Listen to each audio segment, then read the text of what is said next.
Imagine you have a CSV or Excel file, like this one, that you need to upload to SQL Server. Here's the target table called pivot data, and if I run these two queries, you can see that this table currently has almost 3,700 records, and these are the columns. This table happens to have an auto increment key called ID, and it has some columns at the end that reflect the source of the data that came into this table in terms of the file, the version, and the date that the data was inserted. You can see that right now all the rows have a prior insert date of May 11. Let's switch to Visual Cut and run this sample report.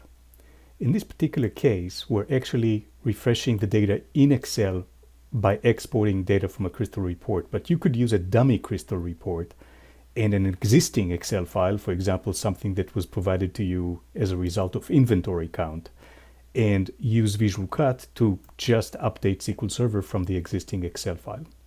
But again, in this case, we're exporting to this Excel file, and we're taking care of the update to SQL Server using this command line argument. It specifies that the bulk update process is using SQL Server as a target.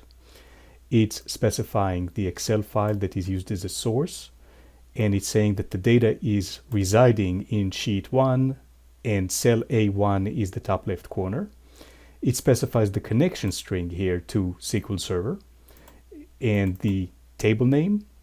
It specifies some remapping of column names, so order space date in the Excel file gets remapped to order underscore date, and similarly year gets mapped to order underscore year.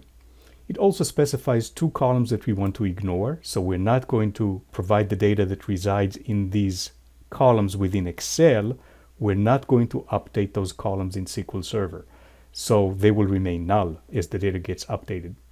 This empty argument is used to specify key columns in case you want to do an upsert rather than just inserting new data.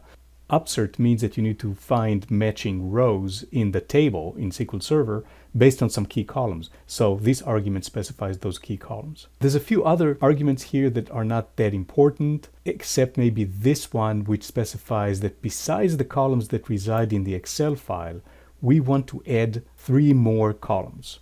One column is called source, and it has a data type of string.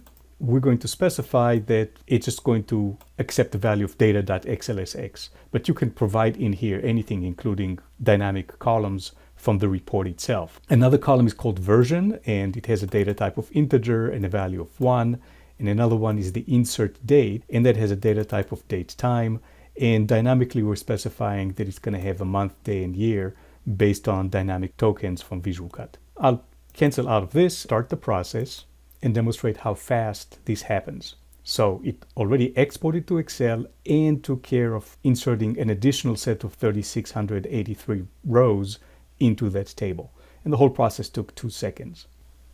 So switching back to SQL Server Management Studio, if we run these 2 queries, we will see that the number of records has doubled. So let's do that. The 2 columns that we wanted to ignore indeed have a null in them. And the last 3 columns, if I scroll back to the second half, now have a date of May 19 instead of the old records where it was May 11.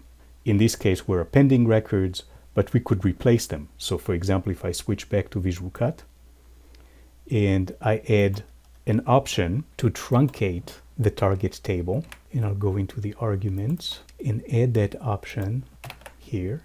So this indicates that as we run this process, we want to remove all the rows from the target table before we insert. So let's try that. I'll start the process.